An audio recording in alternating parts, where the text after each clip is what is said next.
Welcome back, everyone, to the Talking Devils podcast, brought to you by talkingthedevils.co.uk. I am your host, Keane Franey, and this is our Friday 7 p.m. podcast, brought to you a bit later. That's my fault. My apologies to everybody. We're here to talk all things Manchester United, especially Manchester United versus Leicester, this coming Saturday. And I'm joined by former Manchester United player, Lee Lawrence. So, Lee, first of all, how are you? How's your week been? Oh, good, mate. Good week again. Obviously, glad the international week's come to an end. I'm not the biggest fan of international football, if I'm being honest. Don't really watch it that much if I can help it. And I always look forward to the Premier League coming back on. Gives you something to look forward to for a weekend. So all the better that the games are starting back tomorrow now. Hopefully, watch some decent football over the weekend. Yeah, 100%. Look, I'm going to hold my hands up and say this is the first international break in about 5 or 6 years that I've actually enjoyed. Ireland scored a total of 7 goals and conceded none. So it's been, I suppose, a very productive international break for us and our own CR7. I know we were talking about CR7 on the Manchester side, but Callum Robinson scoring a hat-trick in the last game there. So it was a great outing for us because we haven't had much to shout about in the last couple of weeks and months, kind of as a country in terms of international football. But yeah, look, glad to be back to Man United this weekend, obviously. I think many of us are looking at this kind of international period now with a lot of excitement, but also kind of a lot of, I suppose, apprehension as well. So, look, we'll definitely discuss the fixture list and stuff like that coming up tonight on the podcast as well. But first of all, like we mentioned that we're back this weekend, this Saturday. First time in a long time. We finally have a 3 o'clock kickoff away at King Power Stadium against Leicester City. Tough fixture. Leicester themselves have been kind of on a bit of an up and down trajectory going into this game. Kind of, they're struggling with form, struggling with a couple of injuries, and kind of seems to be a game where both teams have something to prove. Obviously, United have dropped points in the last 2 league games. Obviously, the defeat to Villa and the draw to Everton at Old Trafford. We're trying to maintain that unbeaten away record. We're looking to go 30 games unbeaten away from home. What are your feelings kind of coming into this weekend? Because a lot of our players have kind of had really good international breaks on the back of a kind of, I suppose, a bit of a dismal run in the league in the last kind of couple of weeks. Where are your feelings at in terms of this game coming into this Saturday? Yeah. I feel like it's going to be, it's going to be a difficult game. Leicester is always a difficult game. You can class Leicester, in my opinion, as pushing for one of them top 6 teams now in this country. I think, like you said, United, the last couple of games, the 3 or 4 games, we've been up and down. Leicester, I think the last 4 games, I don't think they've won a game. I think they've drawn 2, lost 2. So they're both going to try to get into this game with a point to prove. Off the international break, what I've seen, like I said, I don't really watch much of it, but what I've seen and what I've heard, the lads what have played or the lads which are returning have had, real good campaigns. Cristiano's 4 in 2, is it? Hat-trick. Yeah. Obviously, I believe Fred, obviously, I don't think he'll be featuring tomorrow because I think it was earlier, this morning that he played, but I believe he's had an absolute storm right there against Uruguay. Bruno as well. Bruno got a goal in the assist as well. Yeah, so obviously the lads are going to be coming back full of confidence with the performances. That's what you want. That's what the positive for me is. What you can take from international football is when the player actually comes back and plays well, his confidence goes higher. He wants to show the guys what he's, how he's performing and carry it on with his club football. So yeah, I think in that way, in that respect, it's put us in good stead for the matches coming up. Obviously, we've had a bit of a blow with Varane and Maguire. Weakened defence now. The last couple of games, what I've watched Victor play, I think he's done really, really well, to be honest. I've not heard much said about him, but I think he's played really well. And I think him and Baye, which I'm presuming is going to be, the starting centre-backs, I believe they're wise enough and they've played enough games to fill them shoes. So yeah, I'm optimistic against the game, to be honest. Optimistic with it against Leicester. Yeah, look, for me, I'm looking at it in kind of 2 ways. Because when you look at, I suppose, the whole situation with the centre-backs situation, like Eric Bailly's coming in now, this is his chance to kind of come in and make a claim for himself, like in terms of getting more game time, because I think he's been very vocal himself about not getting to do enough games, especially on the back end of last season. he has a very kind of good record against Leicester and Jamie Vardy anytime he's played. So like that's a battle I'm very interested to see tomorrow. Obviously, you look at the players come back from the international break. De Gea losing the final on the Europa League, sorry, not Europa League, UEFA Nations League. Obviously, he didn't get to play, so he's going to want to be, obviously putting out a good performance tomorrow. Paul Pogba played fantastically well against Spain in the midfield role, which looks like he could be dropping back into tomorrow as a result of Fred only playing this morning against Uruguay in the internationals. So, looking at the way the international break has panned out for some of our players, a lot of them have played very good, and the likes of Pogba playing in his natural position in central midfield, it kind of stands as a good set coming into obviously tomorrow's game against Leicester. Lee, in terms of like, you look at the centre back pair, you look at Lindelof and Eric Bailly. Obviously, Phil Jones is someone who is back to full fitness. He's been playing a lot of games for the 23s, and Ollie's been very vocal that he's been, he's been very fit. He's firing. He's raring to go. I know we're going to talk setups and stuff like that as well, like later on. But do you think, with Leicester's kind of attacking threat with Barnes and Vardy, Iheanacho, Daka, do you think it's a case Ollie may revert back to a back three because of the fact that he won't have his McTominay and Fred partnership, and the fact that Varane and Maguire are both out? Do you think Phil Jones comes into a three with maybe Bailly and Lindelof tomorrow? It could be a possibility, yeah. I know we're always going on about rotation and change, and Ollie talks about it a lot. But it does seem to like the back four, doesn't it? So I'm not. I personally, I think he'll keep a back four. I think he'll use obviously Wan-Bissaka and Shaw. I think that's a given on the full backs. I think obviously with Bayer and Lindelof, they've got Bayer strong defender. Lindelof's got pace, so hopefully he'll be able to nullify, the fast tactic. Because if you look at Leicester, the players they've got, Tielemans, Lookman, Vardy, Iheanacho is apparently coming back. Real quick players. I think he'll keep it as a back four. I'd be surprised if he changes it. I don't think it'd be a bad thing if he does change it and does it that way. But I think he'll keep it as he's been going. To be honest with you. Yeah, like I look at it and I say there's a lot of talk kind of around us going a back three and using the wing backs, which I think, look, in theory, you can see why with Leicester's front three. I think they are quite good, and with the kind of, I suppose, lack of protection we'll probably have in front of the back four, obviously we have probably McTominay and Pogba to play there.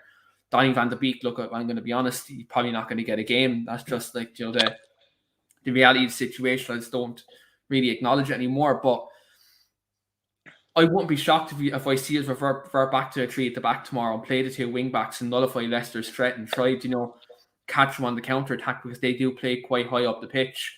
Do we try catch them with like Ronaldo and Bruno up there? Does he maybe play Rashford beside Ronaldo tomorrow and have Rashford as a runner beside Cristiano Ronaldo? Like, that's definitely a possibility, or does he play Greenwood off Ronaldo? Like, there's so many different options. But something to look out for definitely, and it will be the return of Phil Jones tomorrow. He has played, when he has played in the United shirt, yes, there's been times he's underwhelmed, but there's been times where he's put in a very good performance, and he puts in 100%. So like, he could be someone who could come in tomorrow and definitely, make his mark. But looking at kind of Leicester City, before we kind of elaborate on ourselves and kind of how we set up it and stuff like that, Leicester under Brendan Rodgers in these last couple of years are really kind of rebuilt as much. They've become a consistent top six team. They've gone on, they've won the FA Cup. Obviously in the last 6-7 years, they've won the Premier League as well. That whole story of Leicester City since them new owners came in, they've really restructured the football club. What are your thoughts on Leicester as a football club in the moment, and most importantly under Brendan Rodgers at the moment?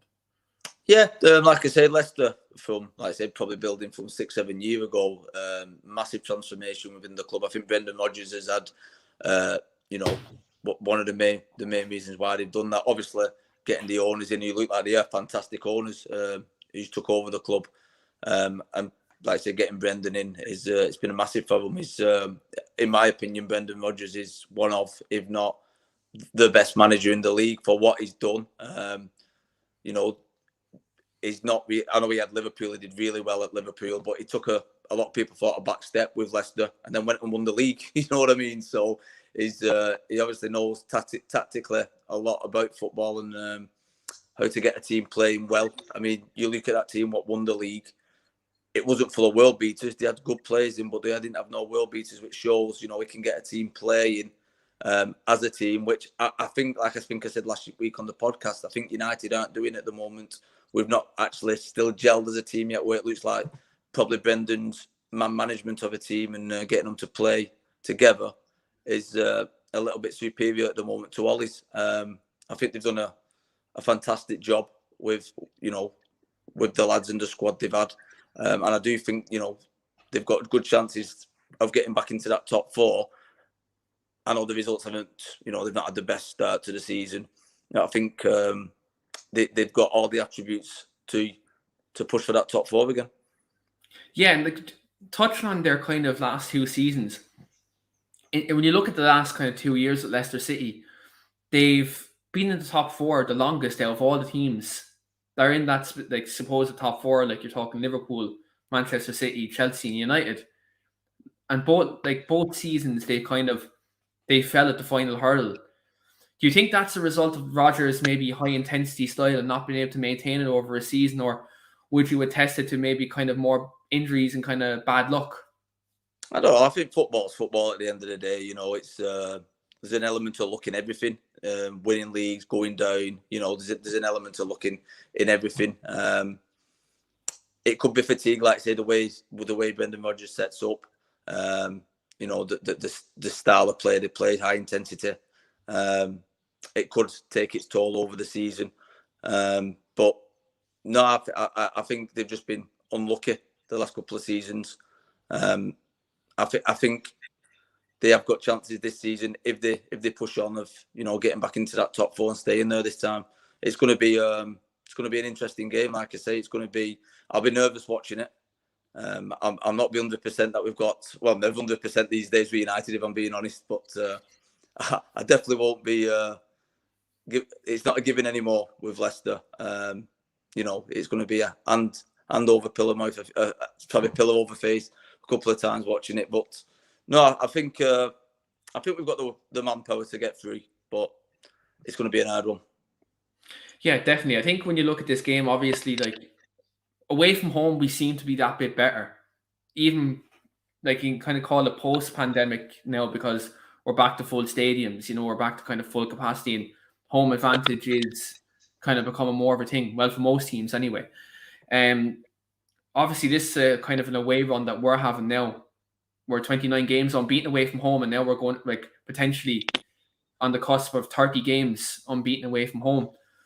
I think, would you agree, this is probably the biggest threat in these last 29 games we've went unbeaten away from home? This is probably the hardest game we're probably going to have, considering it's off the back of the break, and Leicester at King Power are very strong.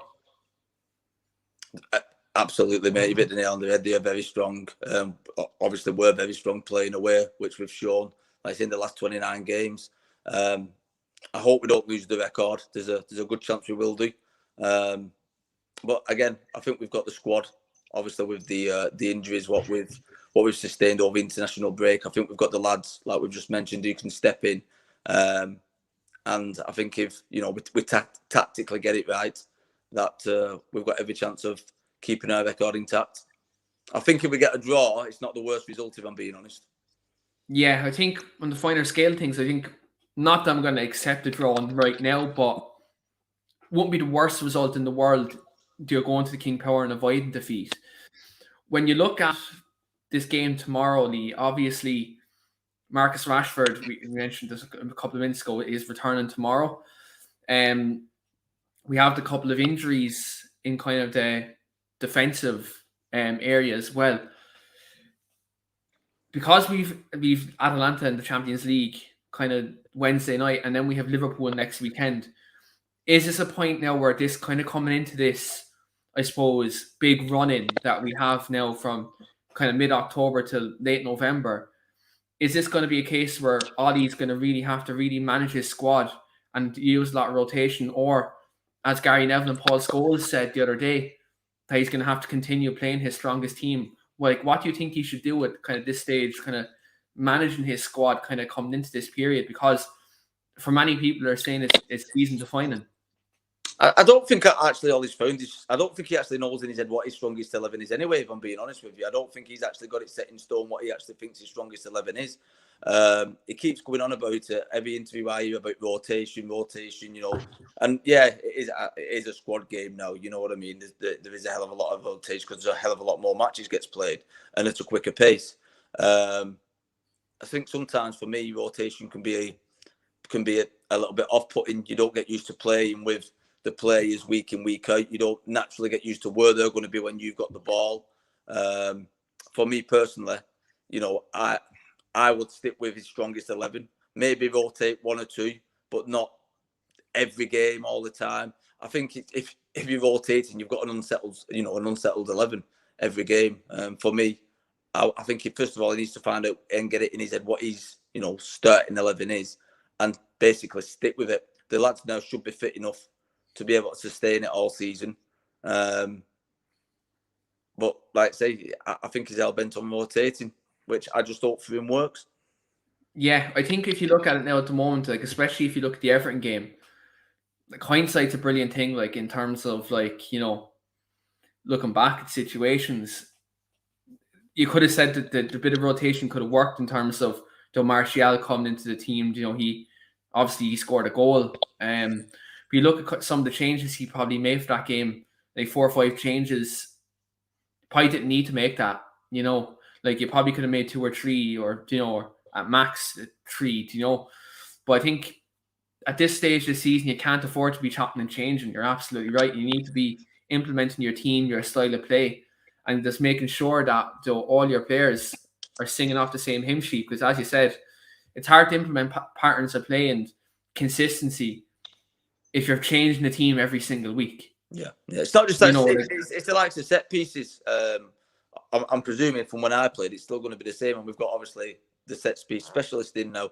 But if you've got a man, marking such a body or zonal marking or putting a man on a post, but then that man's not playing every week, it cocks everything up there. You know what I mean? If you're not knowing where that player is and who's supposed to be there because they didn't play with you last week or you played with them 3-4 weeks ago, there's that aspect of it too to look at. It's for me, you're much better sticking with your strongest 11. Yeah, rotate after 1 or 2. Bring them on 60 minutes in, impact players like I think we mentioned with Jesse and things like that. But all this guessing, what is going to be the start. I think there's only probably 5 or 6 which you can normally put in a starting 11, which should be, sure who's going to start. You wouldn't put a 9 or 10 thinking, yeah, they're definite starters. I'm just wondering if, the right back or the left back's going to start. You're wondering all around the pitch who he's going to put in. You know what I mean? There's still like try for Donny van der Beek. He's not getting a game, is he? You know what I mean? He's just not getting a game at the moment. But there's the rotation. What they're doing for me is a little bit too much. And I'm going to put you on the spot now, right? In terms of, let's say everyone's fit, Varane and Maguire are back, and obviously Rashford's back now as well. Let's say Liverpool next week with fully fit team, home at Old Trafford. What would be your starting 11? I'd go for the kill, mate. I'd go for the kill. I'd play Rashford on the left. I'd put Sancho on the right. I'd obviously have CR7, Cristiano up front. I'd play an attacking team. I'll be honest with you. I would play the guys who who can create. Pogba, Fernandes. These guys in midfield who's going to create the chances. Play an attacking team. Go for it. That for me, that's the United way. I don't like this sitting back and holding on for a 1-0 or I like seeing attacking football. I like it the old-fashioned United way. If you remember going back years ago, Gary Neville and Beckham. As soon as Beckham got the ball, although he was a fantastic crosser, you was guaranteed as soon as he got it, Neville was overlapping, trying to get that crossing himself, trying to get him on the counter-attack. Although we are good at the counter-attacking football, as we are now. I like that type of attacking football. For me, I wouldn't sit back. I'd go for the win. I'd go for the kill. That's just me. That's how I like football being played. Yeah, so you kind of go, let's say, the same settle back four. David. Yeah. That's obviously a good idea and the same back four, definitely. Yeah. A lot kind of debate is about who's our midfield two. Because obviously Bruno's going to play in front of that midfield two. Who for you would be, obviously you've Sancho and Rashford on the either flank. Do you stick with McTominay or Fred, or who are you looking at putting in there in midfield? If you wanted to go and play Liverpool next week and you wanted to attack them, who would be your two? It's an hard one, mate. It's an hard one because, like I say, no disrespect to any of them, but I wouldn't really have any of. Well, maybe I'd probably put Scott in. I think Scott, is probably our best box-to-box midfielder. I think I've said on the show before with Fred, he does get a lot of flack. Some's deserved, some isn't. I don't think he's half as bad of a player as what people make. I just don't think he is that player we need in there. Again, Matic has been a great player. He's got to that age now where his legs are letting him down a little bit. So personally, I'd probably stick with Fred, just because he's got more legs than Matic at the moment. And I'd put Scott in because I do believe Scott is probably our best midfield player in that role. So I'll probably stick with them too, if I'm being honest. But don't get me wrong, I don't think it's the answer. I still think we need to sign a real world-class player in that position, to be honest. Yeah, definitely. I think this summer, or even January, if we can, holding midfield player has to be the priority so we can get all our best players in the best positions. I think that really gives us a tight-knit team once we get to that holding midfield position, and allows us to play Bruno, allows us to play Pogba in them higher positions. And then you have the likes of Sancho and Rashford who can kind of give us that width. I think we do need that, but it still baffles me why that wasn't, I suppose, priority in the summer. Now, I suppose when Ronaldo becomes available, you sign him. It's simple as that. He's one of the best players in the world, if not the best player in the world. So, when he becomes available, I suppose your transfer plans do kind of get thrown up in the air. But look, hopefully January or at least next summer, we get that whole midfield player in, and then we don't. There's not this weekly debate where Fred and McTominay, Fred and McTominay, Fred, McTominay, Matic, whatever it is. We've someone who's world class in that position, because you look at our rivals at the moment. Chelsea have the Jorginho and Kante in that position. Manchester City have Rodri in there, Fernandinho. Liverpool have Fabinho. You look at these teams, they have world class international players in them positions, whereas we're shoehorning two box-to-box midfielders in Fred and McTominay in his two sitting midfield positions, which really in reality isn't their position. And I think that's where we become unstuck, and that's why they make mistakes, because it's not natural to them. Yep, 100% agree with you. 100% agree. Like I said, you've even got, I know he's injured at the minute, but you've got Ndidi at Leicester. He's, for me, head and shoulders above what we've got at this moment in time. It's a debate which I think you hear over any podcast or any interview or Man United over Twitter. It's always going to keep cropping up, this central midfield position. Like I say, there's Donny's not getting the chances. I've even seen quite a lot of rumours about why don't we give Lindelof a chance in there if he's not going to, when Maguire and Varane's fit, because he can, he's good on the ball. He's a great defender. I've seen a lot of Benfica as well. They're a good bit for Benfica as well. I mean, give it a go. You know what I mean? What can it do? Give it a go. It's not going to be. I don't think it'll be much worse than what we're getting at the moment. I'd give it a go, but for me, yeah, we're definitely either January or beginning of next season. I think if we want to be proper title contenders and really push, I think we need that exceptional midfield player, which at the moment, defensive midfield player, because obviously we've got Fernandes, but the defensive midfield is lacking for me. Yeah, 100%. But look, it'd be interesting to see kind of who we look at, the profile of player we look at, because we've been linked, as Man United we've been linked with a whole host of midfield players. Like Declan Rice is obviously the obvious one. That's the player who's been thrown around the last kind of year and a half. Indeed, we've been linked with. We're linked with Chouameni as well, and Sakaria. We're linked to a lot of different players, whether they're based in Premier League or internationally as well. So it'll be interesting to see where Darren Fletcher and kind of John Murtaugh look at that during the summer or January with the recruitment strategy with Ollie at that time, and see who kind of they identify who's most suitable for that role. Or does James Garner come back after a good season in Nottingham Forest and stake a claim during next summer? It's always great to see one of our own come through the academy and do it. Can Garner kind of grow that maturity in the championship over a year and make that step up? Yeah, you'd like to think so. You'd like to think they give him a chance. Obviously, the club's all about giving youngsters chances. It's as long as I've supported the club, we've always had youngsters within that squad and within that side. And I think one of the famous quotes is, if you're good enough, you're old enough. Some of the lads, like I say, we've got it on loan, have been doing particularly well. Probably feel like, they deserve the chance, and why not give them a go? Yeah, 100%. And like, I think James Garner is someone who's definitely for the future. And a lot last year, he's doing the same. And at Forest again this season, and even Ethan Laird out at Swansea, the right back, he's playing absolutely fantastic. He's probably one of the best, if not the best, right back in the Championship right now. So, like, we do have a lot of good youngsters to stake a claim for the first team next season. And Lee, when you look at kind of, I suppose, Man United at the moment, like, we do have, a lot coming up in terms of the big fixture list, and so that's obviously been a massive talking point in the last kind of 2 weeks in this international break. That we have October, November, Liverpool, City, Spurs, Chelsea, all these games in a row.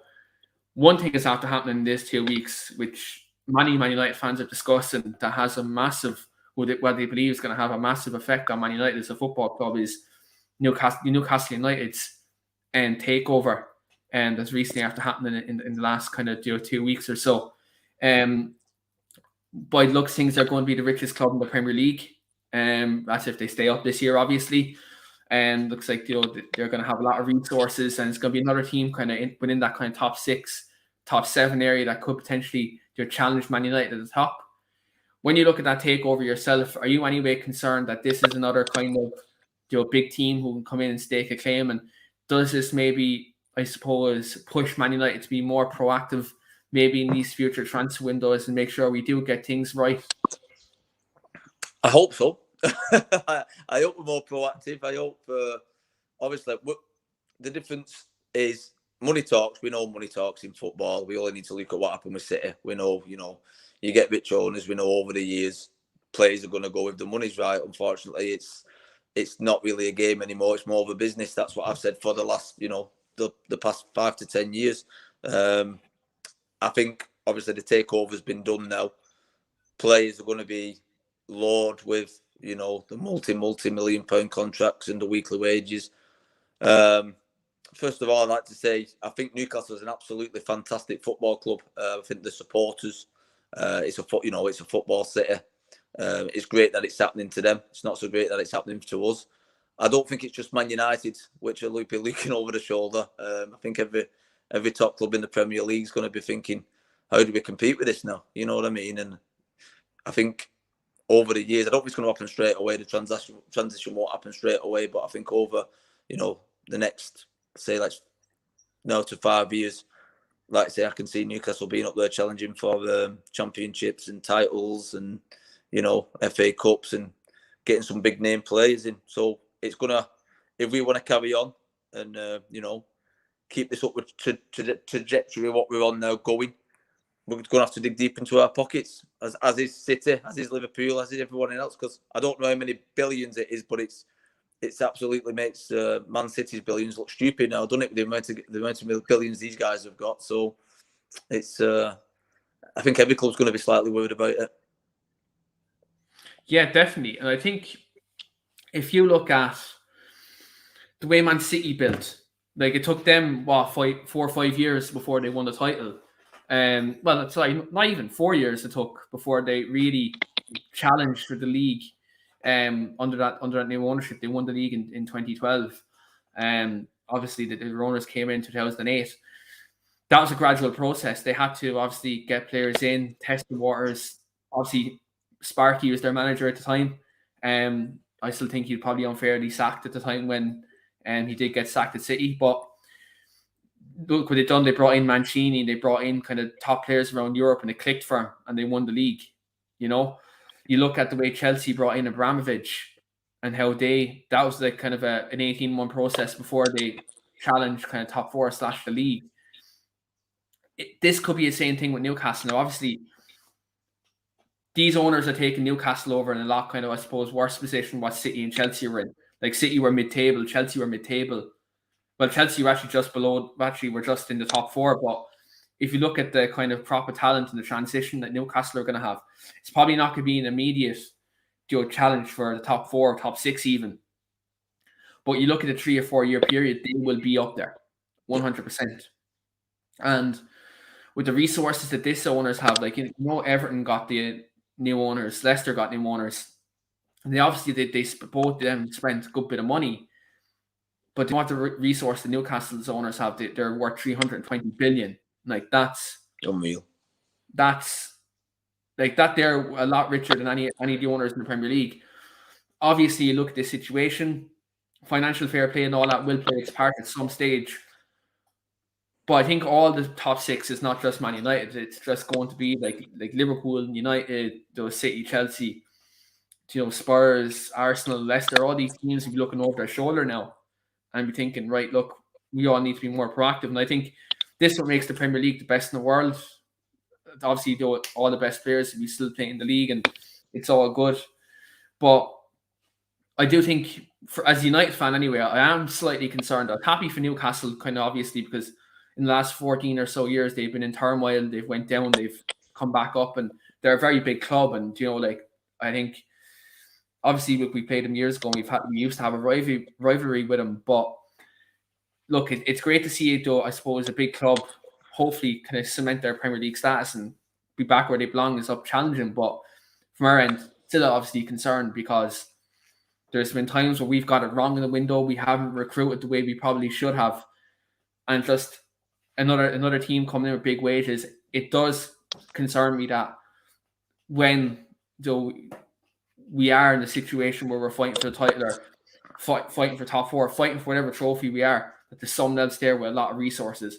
But it's just where the club will hopefully get it right, and we can just obviously flex our muscles, because that's ultimately what we're going to need to do if we're going to want to be maintained at the top. Because we're talking about a process in these last couple of years under Solskjaer. We've come third and we've come second. Now we're looking to be maintained and being title challengers again, because in this last 8 years it's been kind of chopping and changing managers, different philosophies or whatever. Now we're probably in our most stable state post the greatest manager of all time. Just as we're getting to that now, there's another big gun in the wings. So I'm just kind of hoping that the club be proactive rather than reactive. I think that's what I'd like to see kind of from us now with this takeover, Newcastle happening. I think the only thing we've got, I mean, if I was still playing and a similar contract come in for Newcastle United and a similar contract come in for Man United, for me it'd be a no-brainer, just because we're Man United. We've still got that edge. We're still the biggest club in the world at this moment in time. Obviously, when Newcastle do start motoring, and they will, like you said, it's inevitable. They're going to start getting bigger and bigger. That's when the big names are going to start, slowly feeding into Newcastle. So I feel like if we're going to do it, if we're going to move, we're going to have to move in these, next few years. Hopefully, get again some great signings in, start winning things. That is a necessity now. I would say it was a necessity anyway, but I feel even more so now with another big club. We're not potentially just, trying to fend off.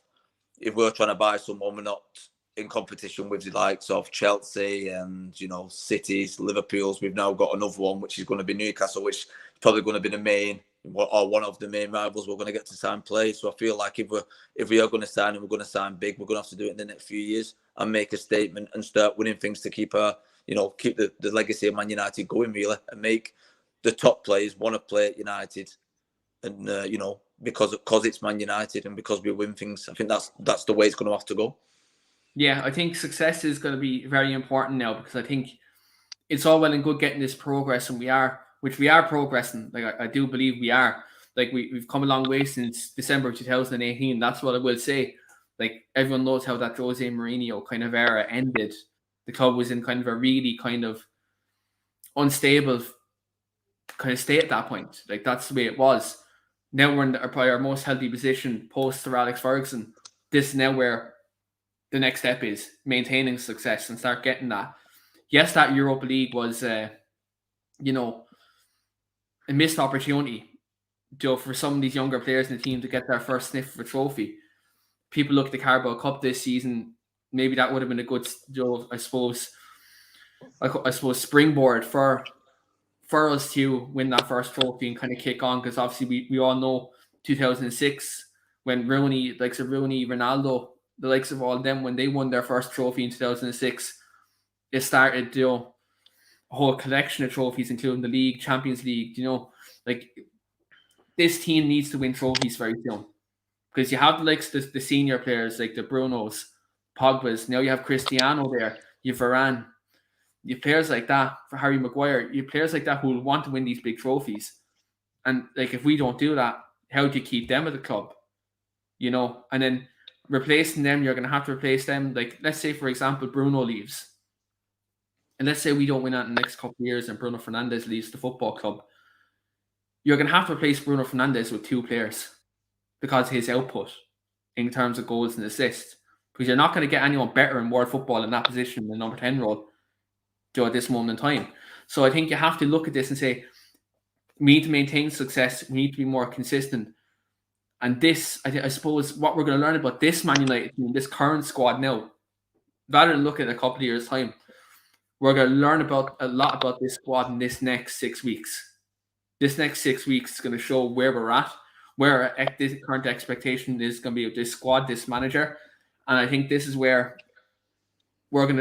this season will signify, are we going to make further progress, or is it going to be a case where we're going to have to get to the end of the season and then evaluate what this, I suppose, overall tenure is and kind of what the next step is from that point. But most definitely, I think we're kind of at a stage now where the club really needs to be, I suppose, proactive and really make a push, because that's where we are. We're on the cusp of something really good. It's just about putting the finishing touches on and kind of putting theory into practice at the moment. Yeah. I think it's make or break, to be honest. This next, this running, what we keep all talking about. Obviously, we're still floating in and around the top of the table. I think we're 2 points behind at the moment. We're in a good position without really setting the world on fire, if you understand what I mean. Like, these next 4, 5, 6 games, big hard runnings, big teams. The players we've got should be relishing this. The big players want to play in the big games. They want to prove that they're the better players and the better teams. Hopefully that's what we're going to kick on and do. If we do that, I really do think, we're going to cement our place this year as, one of the top sides, and we will go on and challenge. I feel if we have, a bit of a dodgy run, again, I don't want to be saying it, but like you've just said, we're going to be sat there at the end of the season saying, well, we'll give it a go again next season. And it just seems like, it's Groundhog Day sometimes. So hopefully we take these next games head on. We go for the win, like I said. That's how I would personally go about it, make a statement, go for the win. Although obviously we know these guys can be, the very good teams. They can damage us on the counter attacks and that. But I think we need to make a statement, and hopefully if we do, all being good, all he keeps his job, all this negativity, what's going around at the moment about the team and everything, they've got an answer for it. That's what I really am hoping happens. Yeah, definitely, 100%. And I think it's all, I suppose there's a lot of kind of social media hysteria at the moment in terms of the way we're playing, style of play, the manager, etc. I think the last thing you want to be doing at this point in time is not supporting the team, not getting behind the team. Now is a time where, look, get behind the team for this next 6 weeks. Let's get through this running together, and then let's see, come Christmas time, where we are. Yeah. I think that's fair. I think that's a fair assessment, because Christmas time, that's where you can assess whether this season is going to be a success or not. Not now when we're 2 points off top and we're coming into a run-in where, look, it's going to make or break your season. The last thing you want to be doing is creating division. Like, I think that's the last thing you want to do. I think this is where, look, I think when you're at the ground, it's a lot different. Yourself, Lee, like when you're at the ground, like I love it when I go to the ground, I don't have to look at the phone and like if you're at the ground at halftime or whatever, my last thing is on my mind is taking out my phone, looking at Twitter. Whereas if you're at home watching the game, yourself, you'd pull out the phone at halftime on Twitter and it's just chaos. It's me, but I try not to look at it at all during the game, because obviously it can influence how you're actually watching and viewing the game. You know what I mean? There's so much negativity around especially a Man United game on Twitter. It's absolutely unreal. And I can be watching the game and thinking this player's had a cracking first half and he's getting absolutely slated. You know, he's trending because he's this, that, and the other. I think it can be a dangerous place sometimes, Twitter, with with comments on football and things like that. The hysteria it creates is a lot of the time it's unnecessary. Like you say, we're 2 points off top. We've not been playing particularly well. Hopefully, these next 6 games we kick in, we start playing as a team, and then hopefully we look back and think, you know what? It's the best thing what happened. These 6 games, we've took them by, we've took it by the horn. We've cracked on with it, and we're thereabouts still. And hopefully, all this negativity disappears. Yeah, and look, if we're in a good position after these 6 games, look, there's always people you can't please. Like, that's the way the world is. Like, nothing's ever perfect, never will be. But I think you have to look and say, let's assess after these 6 games. Let's just get behind the team now at this point. I think that's definitely the most common and most sensible thing that you can do. Obviously, we're looking into the game, Lee. Obviously, when I get to our score predictions, we do have Phil's prediction as well. Phil's playing a game at the moment, so Phil is not on the show tonight. Obviously, he isn't here, but we do have his score prediction. I will throw that in at the end of the show as well. But Phil, I'm going to get your starting 11 prediction for tomorrow's game. Now, anyone who watched the podcast before the last international break, you will know that not one of us got the starting 11 right. We got about 5 or 6 players wrong. So, Lee, give me your starting 11 for tomorrow's game against Leicester. Yeah, this is who I think will get yours, not my starting 11, by the way. So we've got the back 4, obviously. We're kind of, and obviously I'm going De Gea in nets. We're going Wan-Bissaka, Lindelof, Bailly, Shaw. I think that's a given tomorrow. I've toyed with the idea of who he will play. I've got a feeling he's going to go with Matic, and I think he's going to go with Pogba. And I also think we're going to have Fernandes in the middle, which, again, I think's more or less a given.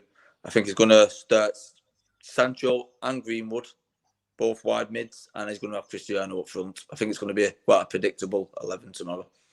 Yeah, and do you know what? I'm actually, if you look with the same starting 11, I have the same back 4, have the same midfield 3 in terms of Matic, Pogba, Bruno.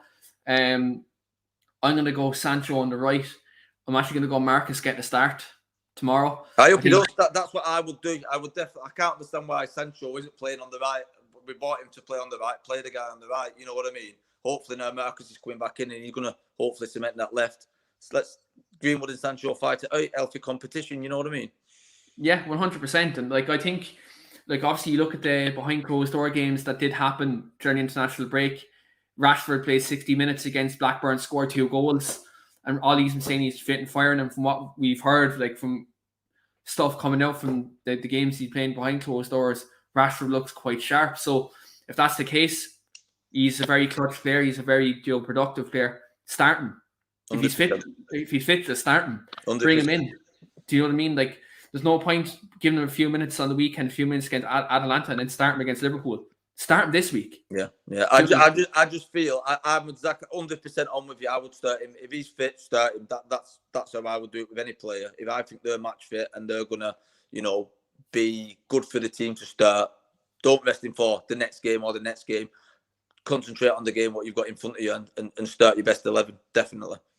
100%, and that's the way I'm looking at him. Let's play him now. He has a great record against Leicester, scoring goals. Get him in there. Do you know what I mean? Get Sancho on the right or Greenwood on the right. Look, and then you have Ronaldo up top. And look, there's enough players in that team to win that game of football. Obviously, though, McTominay had a very good international break as well. Does he get a chance in the midfield beside Pogba? Probably. It's going to be either Matic or McTominay beside Paul Pogba tomorrow. Obviously, Fred's out of the equation. You may as well say, for me, I think Donny van de Beek, not that he's out of the equation, but if you're talking about starting number 6 role, he's not going to start there. So, I think you look at that starting team, that's probably what it's going to be. Now, I did say earlier on the podcast that you could say, could he go back to a 3 and maybe put Jones in alongside buying Lindelof?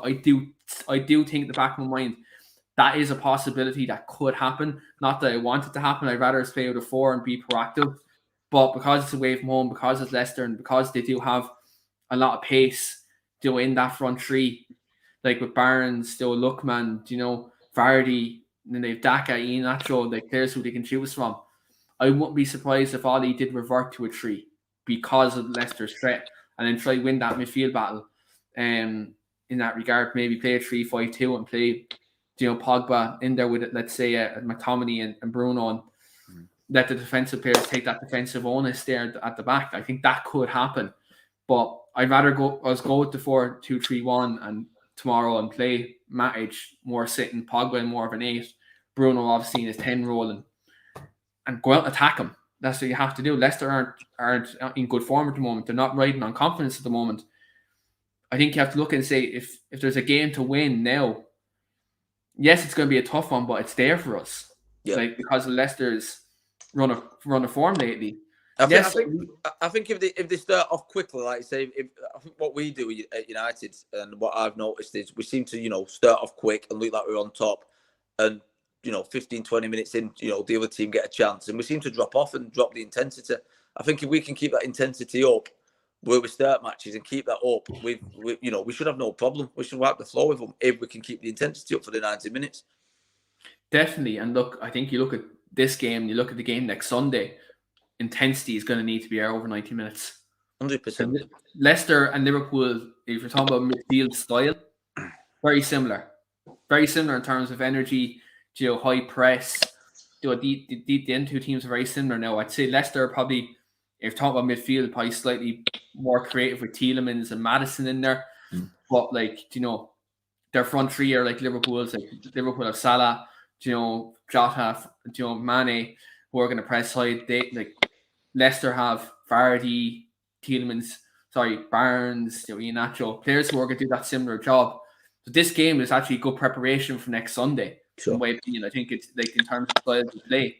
So I think it's imperative that we do be on the front foot and we do try to keep up with the intensity, but it's just a case whether we can maintain it over 90 minutes. Because one thing we have noticed this season is we haven't been able to do it over a 90-minute period. And that's where it's concerning. And I don't know whether it's lack of fitness, lack of organisation, but let's hope. I think that's all we can say at the moment. Let's hope that we can maintain the performance. Because that's where, if you want to win a title, your performances have to be consistent over the course of a season. You can't win the league being inconsistent over 38 games. I'm sorry, but it can't happen. So that's what you need to do. I think this is the ideal time for that to start. Yeah, I think we need to make the big games count. Going back with the Sir Alex Ferguson era, we used to be, we could, even if we didn't play well, we used to win ugly. Again, that was down to the team and the team bonding and what he'd built up over many years. And I think that's what we need to get back to. If we're not playing well, is winning ugly. We seem to have done that, to be honest, at the beginning of the season. Hopefully, we can keep that going for the next, over the next period and get some results, get back firing, and hopefully we'll be thereabouts at the end of the season.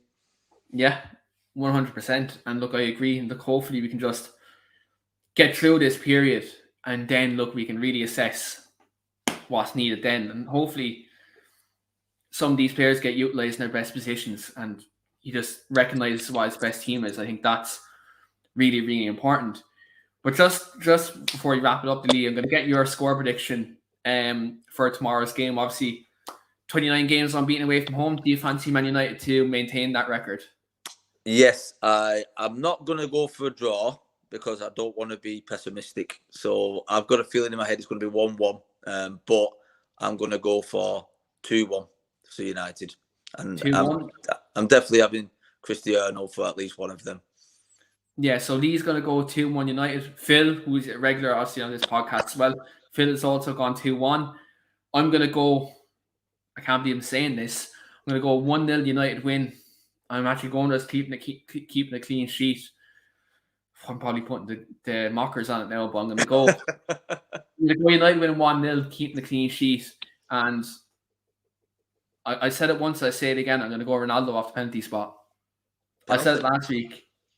It's going to happen. We're getting a very dodgy penalty tomorrow, and United are winning 1-0. And we're talking about social media. Social media will explode. And tomorrow, if that happens, Ronaldo sticks a penalty, and then United maintain their away record, and we get that 30 games unbeaten. Well, he's had enough practice of him over the international break, hasn't he? I know he scored 2, but he got 3 from 3. The one was disallowed, so he's had the practice in there ready for if we do get a penalty. Yeah, 100%. And look, if it happens, look, I think I'm just going to come back to this podcast. I'm going to screen record just my prediction, 1-0 Ronaldo penalty, and hopefully it's a dodgy one as well. By the way, just before we wrap it up, did you see the overhead kick of Ronaldo? Did that not take you back for 10 years? Did you see it on the highlights? The touch of the overhead kick. Imagine if that would have gone in. If that overhead kick went in, that Puskas award was his, 100%. And people are still saying that he was too old to sign. Come off it. 36. He's not 36 years of age. Like that's a miss.